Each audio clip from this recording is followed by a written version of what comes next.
سیدنا ابراہیم علی نبینا علیہ التسلیم اشاق کے امام ہیں. واتخذ اللہ ابراہیم خلیلا، اللہ نے ابراہیم کو اپنا خلیل بنایا، دوست بنایا. وَإِذِ ابْتَلَىٰ إِبْرَاهِيمَ رَبُّهُ بِكَلِمَاتٍ فَأَتَمَّهُنَّ، اللہ نے اپنے خلیل کا امتحان لیا اور امتحان کے پرچے کے مضامین بھی خود منتخب فرمائے. فرمایا فَأَتَمَّهُنَّ، میرا خلیل ہر پرچے میں فرسٹ آیا. رب العالمین نے فرمایا انی جاعلک للناس اماما، ہم آپ کو عالم انسانیت کی امامت سونپتے ہیں. جو قیادت اللہ کی طرف سے ملتی ہے وہ قربانیوں کے بعد ملتی ہے. خلیل نے فرمایا من ذریتی، ابراہیم کو اولاد کی بڑی فکر ہے. جب بیت اللہ بنا رہے تھے فرمایا ربنا وجعلنا مسلمین لک ومن ذریتنا، ربنا وجعلنا مسلمین لک ومن ذریتنا امۃ مسلمۃ لک وارنا مناسکنا وتب علینا انک انت التواب الرحیم. ہمیں اپنے در کے سامنے جھکنے والا بنا دے، اپنے در کے احترام اور ادب کے سلیقے سکھا دے. وتب علینا، اور میرے بچوں سے یہاں آ کر جب کوئی غلطیاں ہو جائیں تو انہیں بھی معاف. رحمت عالم صلی اللہ علیہ وسلم نے فرمایا دیکھو تمہارا دادا کتنا شفیق ہے، کتنا مہربان ہے کہ اولاد ہزاروں سال بعد آ کے غلطیاں کرے گی، وہ پیشگی معافی چاہ رہے ہیں رب العزت کے حضور. یا اللہ میرے بچوں سے یہاں آ کر حرم میں تیرے گھر کا طواف کرتے ہوئے اگر کوئی غلطی ہو جائے تو اسے معاف کر. اللہ کے رسول صلی اللہ علیہ وسلم نے فرمایا درود و سلام پڑھا کرو نا جب مجھ پر تو اپنے اس محسن دادا کو بھی یاد کیا کرو. قال ومن ذریتی قال لا ینال عہد الظالمین، منصب امامت ان کو ملے گا جو اس میں یار پہ پورے اتریں گے. تیرے راستے کو اپنانے والوں کو سر بلند کرنے کا وعدہ کرتا ہوں، بے سر و سامانی کے باوجود انہیں عزت ملے گی. فرمایا یا ابتی لم تعبد ما لا يسمع ولا يبصر ولا يغني عنك شيئا. یا ابتی، اے باپ، لم تعبد ما لا يسمع ولا يبصر ولا يغني عنك شيئا. یہ کن کے سامنے جھکتے ہو، کن سے توقعات وابستہ کرتے ہو، کن کے سامنے دامن پھیلا رکھا ہے جو تمہاری بدحالی کو سن بھی نہیں سکتے، تمہاری بدحالی کو دیکھ بھی نہیں سکتے اور تمہارے کسی کام بھی نہیں آ سکتے. اتنے نکمے، اتنے بے بس، اتنے بے سر و سامان. خلیل نے اس مہلک بیماری کا علاج کرتے ہوئے پہلے انہی حماقتوں پہ ضرب لگائی. ما لا يسمع ولا يبصر ولا يغني عنك شيئا. یا ابتی لا تعبد الشیطان ان الشیطان کان للرحمن عصیا. اے باپ، تو اللہ کے نافرمان، اللہ کے نمک حرام کو اپنا لیڈر نہ بنا. یہ تو اللہ کا باغی ہے، ابلیس کو اپنا لیڈر کیوں بنا بیٹھا ہے تو؟ یہ تو اللہ کا نمک حرام ہے. یا ابت انی قد جانی من العلم ما لم یأتک فاتبعنی اہدک صراطا سویا. آئیے میرے پاس آفاقی علم کی روشنی ہے، میں عرش بری کا نمائندہ ہوں. فرمایا وعنده مفاتیح الغیب وعنده مفاتیح الغیب لا یعلمها الا هو. اسی کے پاس ہیں غیب کی چابیاں، اسی کے پاس ہیں غیب کی چابیاں. لا یعلمها الا هو، کوئی نہیں جانتا مگر اللہ ہی.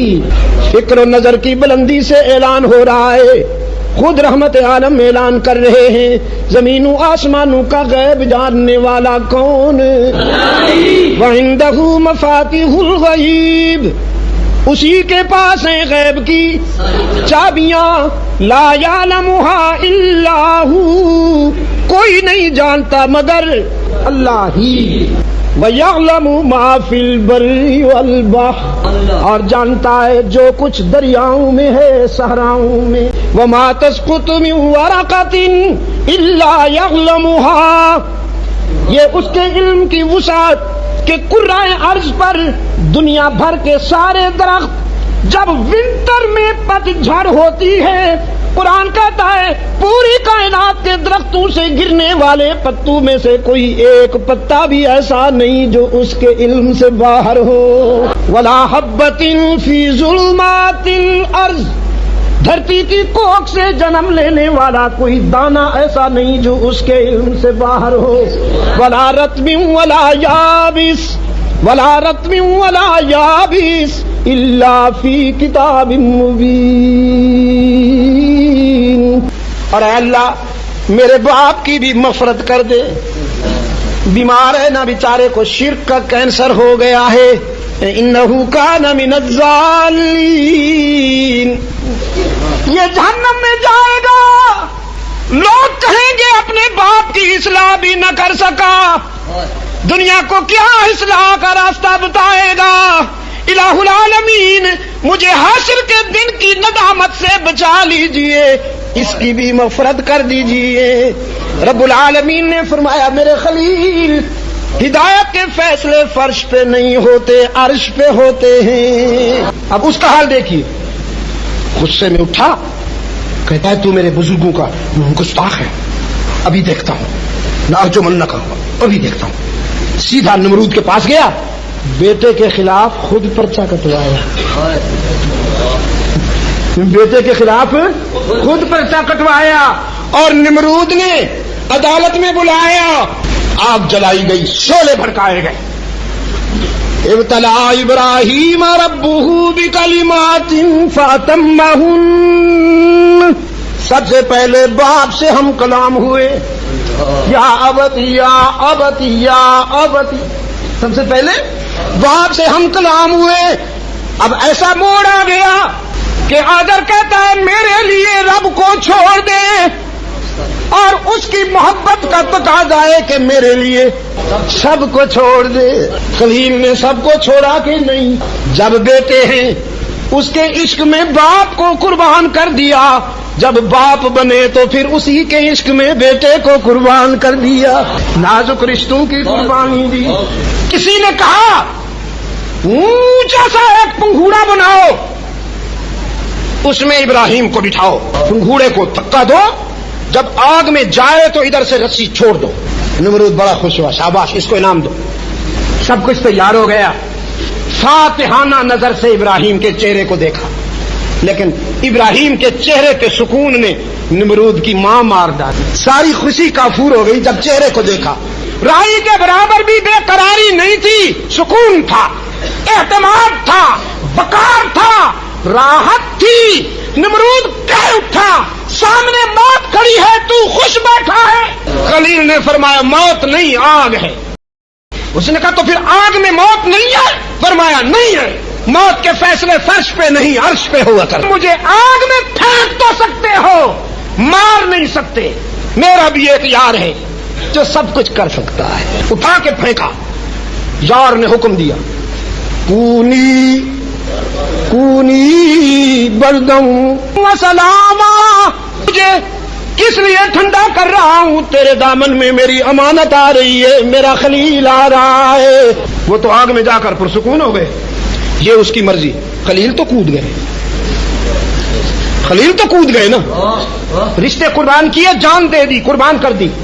اب اللہ نے فرمایا وطن چھوڑو، شام جاؤ، رحم کی بستی جاؤ۔ یا اللہ اکیلا جاؤں؟ فرمایا نہیں، بیوی بچوں کو بھی ساتھ لے جاؤ۔ تو یہ میری برادری، یہ وطن، یہ اللہ نے فرمایا سب کچھ چھوڑو، ہم نئی دنیا عطا کریں گے۔ ہجرت کر کے وہاں پہنچے، ابھی قدم ٹکنے نہیں پائے کہ بیٹھے بٹھلائے نئے عشق کا آزار ہوا، بیٹے اور بیوی کو ویرانے میں چھوڑا۔ یہ نہیں کہا کہ یا اللہ کیوں، بیوی کو ویرانے میں چھوڑنے کی چیز ہوتی ہے، بیوی کو ہاتھ میں، بچے کو اٹھایا، بیوی کو ساتھ لیا اور چل دیا ویرانے میں بچھا دیا، اور اہلیہ سے فرمایا فی امان اللہ، جانے لگے۔ ہاجرہ نے پوچھا بڑی سنگین سزا مل رہی ہے، لوگ تو اپنی آبرو کی حفاظت کرتے ہیں، آپ ویرانے میں ڈال رہے ہیں، خطا کیا ہوئی؟ بچہ تو میرا معصوم ہے، میری ہی کوئی خطا ہوگی نا، بتائیے تو۔ خلیل چپ ہے، پھر پوچھا بتائیے نا، خلیل چپ ہے۔ اب تیسری بار پوچھا اچھا یہ بتا دیجئے اپنی مرضی سے چھوڑ رہے ہو یا اس کے حکم سے چھوڑ رہے ہو؟ رحمت عالم نے فرمایا اب میرے دادا نے زبان پھر بھی نہیں ہلائی، انگلی آسمان کی طرف اٹھا دی۔ پیغمبر کے فیصلے ذاتی نہیں ہوا کرتے، اگر اس کی مرضی ہے تو تشریف لے جائے، نہ آپ فکر مند ہوئیے گا نہ مجھے کوئی فکر ہے، وہ میرا بہتر کفیل ہے، وہ میرا بہتر محافظ ہے، آپ سے بھی بہتر۔ جانے سے پہلے ہاتھ اٹھا لیے، ربنا،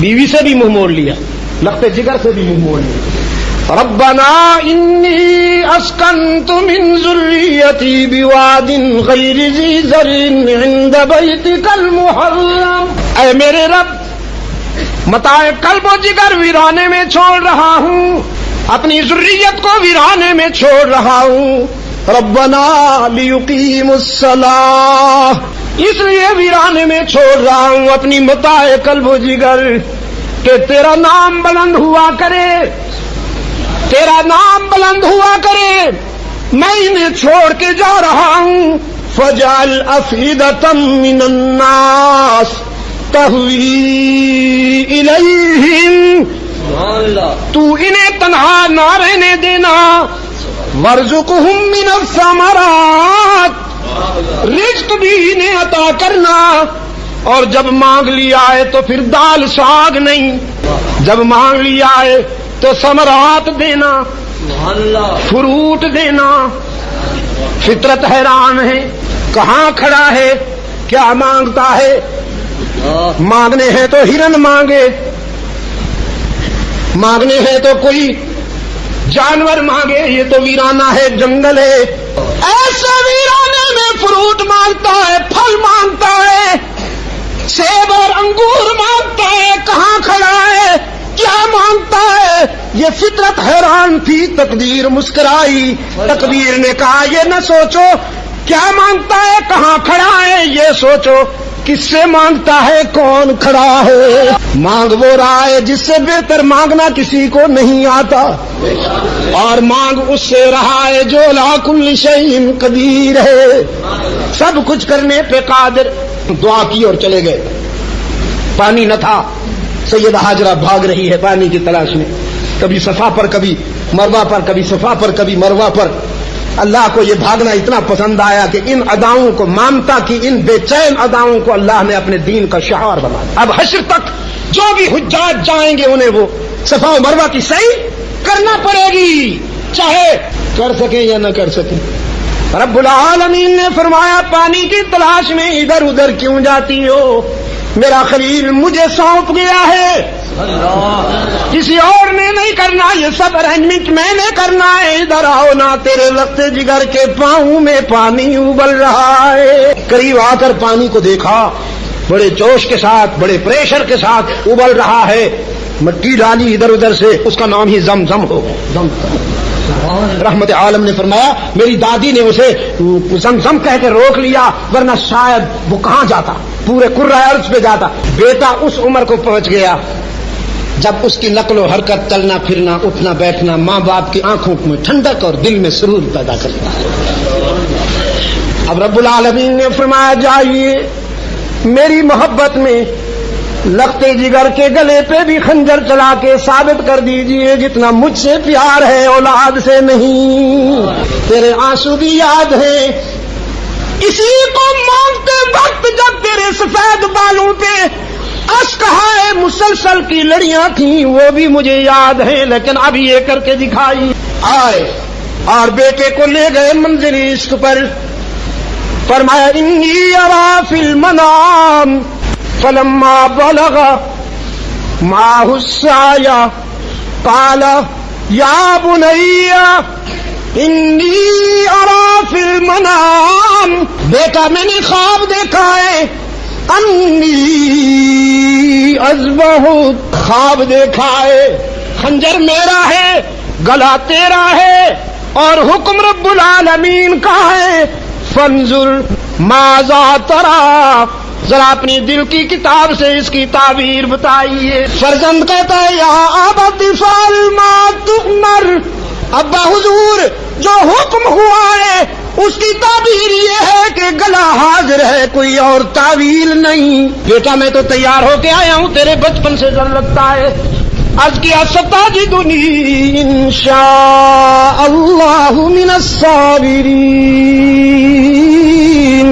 میرے رگوں میں بھی تو تیرا خون دوڑتا ہے نا، آپ مجھے صبر کرنے والوں میں سے پائیں گے۔ فلما اسلما، دونوں تیار ہو گئے، دونوں، یہ خنجر چلانے کے لیے اور وہ گلا کٹوانے کے لیے۔ فلما اسلما، یوں لیٹنے کے بجائے زبی سر بسجود ہو گئے۔ بیٹے کی نظر باپ سے اور باپ کی نظر بیٹے سے، بس میری نظر میں بھی وہ سما جائے، تیری نظر میں بھی وہ سما جائے۔ وَتَلَّهُ لِلْجَبِينِ، خلیل نے خنجر چلانا شروع کیا۔ قرآن کہتا ہے وَفَدَيْنَاهُ بِذِبْحٍ عَظِيمٍ، ہم نے ان بٹوین گلا تبدیل کر دیا، اسی دوران گلا تبدیل ہو گیا، اسماعیل کی جگہ جانور کا گلا آ گیا، گلا کٹا، خون بہا، ہاتھوں پہ خون آیا، تسلی ہوئی۔ نادیناہ ان یا ابراہیم قد صدقت الرؤیا، ہم نے ابراہیم کو پکارا، مبارک ہو آپ نے خواب سچا کر دکھایا۔ اب اور تسلی ہو گئی، پہلے خون آیا تھا اب فون آیا ہے۔ لیکن دیکھتے ہیں جانور تڑپ رہا ہے، بیٹا مسکرا رہا ہے، سوچتے ہیں کہیں مس تو نہیں ہو گیا، کہیں ٹارگٹ مس تو نہیں ہو گیا۔ رب العالمین نے فرمایا انا کذالک نجزی المحسنین، جو تو کر سکتا تھا کر گزرے، جو تیرے بیٹے نے کرنا تھا کر دیا۔ زندگی اور موت کا میں مالک ہوں، تیرا کام تھا خنجر چلانا، اسماعیل کا کام تھا گلا جھکانا۔ خنجر چلنے دوں یا نہ چلنے دوں یہ میرے اختیار میں ہے، اسماعیل کو کہاں ذبح ہونے دوں گا، اس کی صلب سے تو میرے محبوب نے آنا ہے، یہ تو میری امانت ہے، سنبھال کے رکھنا۔ جلدی لے جاؤ نا، جلدی، حاجرہ انتظار کر رہی ہوگی۔ یہ ہے ابراہیم۔ رب العالمین نے فرمایا وجاہدوا فی اللہ حق جہادی، وجاہدوا فی اللہ حق جہادی هو اجتباکم وما جعل علیکم فی الدین من حرج ملت ابیکم ابراہیم۔ یہ قربانی کرنا میرے دین کا شعار ہے۔ میرے آقا نے 100 اونٹ حجۃ الوداع میں کتنے اونٹ قربان کیے؟ 100 اونٹ قربان کیے، 63 اپنے ہاتھ سے قربان کیے، 63 اونٹ اپنے۔ قرآن کہتا ہے ہمارے اللہ کے ہاں نہ تمہارا گوشت نہ تمہارا خون پہنچتا ہے، قربانی کی کھالیں صرف دینی مدارس کو دینا، یاد رکھنا میری۔